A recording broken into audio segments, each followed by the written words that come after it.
Just jamming. No. Yeah. Let's do some sweet serial killer stuff.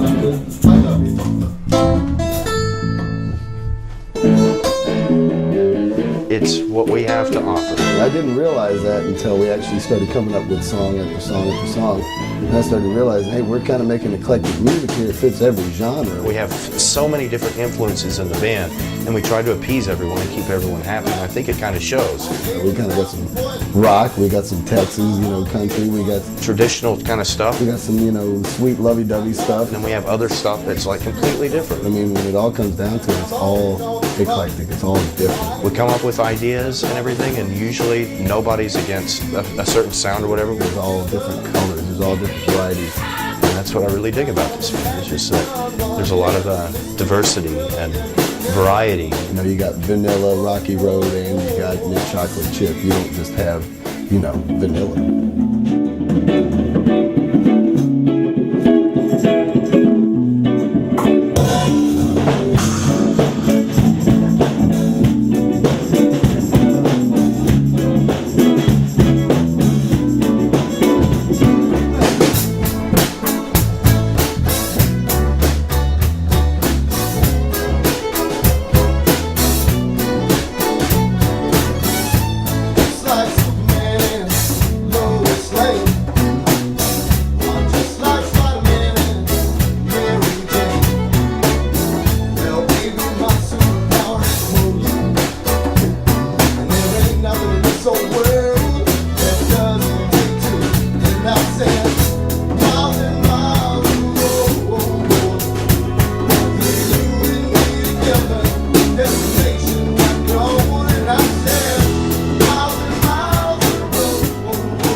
We all formed about a year and change ago, and it was just basically, Zach, the singer, showed up, and Patrick showed up one day, and it was me and a good buddy of mine, Ian, and we were jamming, and we heard Zach sing, and we heard Patrick play, and we heard the songs that they had come up with, and we decided to fucking, it was like, man, we gotta jump on board with these guys, we gotta do something.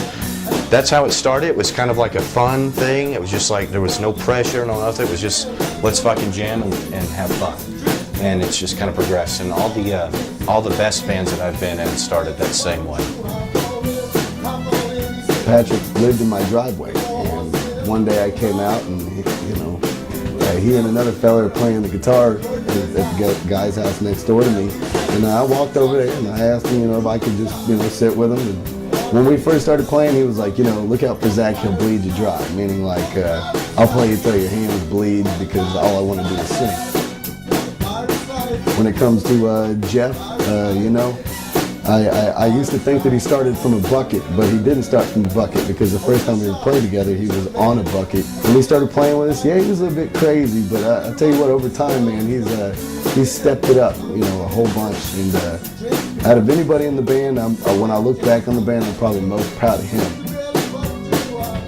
Josh, so when it comes to like creative drive, I think that he thinks in different ways. Josh is thinking in a completely use every one of these pieces to make it how it needs to be type of way. But not only that, he's got such a weird, childish but grown-up mind that just will make everybody just kind of fall in love with it, and I think he brings that to the table. Austin brings the whole artistic side to it. The completely classical trained, violinist, to fiddleist. Dude rocks. You can get him on a piano, you can get him on a melodica, you can get him on anything you want, and he will tear some butt at it. Casey is the glue of the band. Like I mentioned earlier about the night when something happened. I mean, it was the best gig we ever had. It was just, the energy was high, the music was great, everything was on. And then afterwards, we had a conflict, of things that had happened.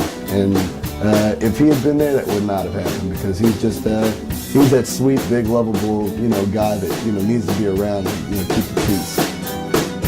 Then we got Wade, who had just hopped on board. And the only thing I can say about Wade, the main thing I want to say about Wade, is that just every single time he plays, it's like putting one foot in front of the other and not falling down, like actually kind of getting a little bit straighter and straighter and straighter in your back and everything as you keep going along. And he's doing that. I want him to know at all times that he can do it, and I know that in time he'll find that. But I really appreciate him jumping on board and always having a big smile on his face. Of course, when you close your eyes, you want to see big things, but I mean, you know, normally when you close your eyes on something you want to see, you give it the foresight that you want to see. But when I really just let go of my foresight and just like think about what it is that'll come of it, it's endless. The possibilities are endless, and the sky is the limit. And I do believe that with all my heart and soul. It's a love-hate relationship, you know. Sometimes you have disagreements and stuff, and sometimes it just gets brought out, and you fight and shit, and then you get over it. And you overcome, and then it shows in the fucking music. But with all the guys, I love them to death, man. I love them to death, and if I could just let them know, you know, one thing, you know, this is my dream, and I'm glad that they're here.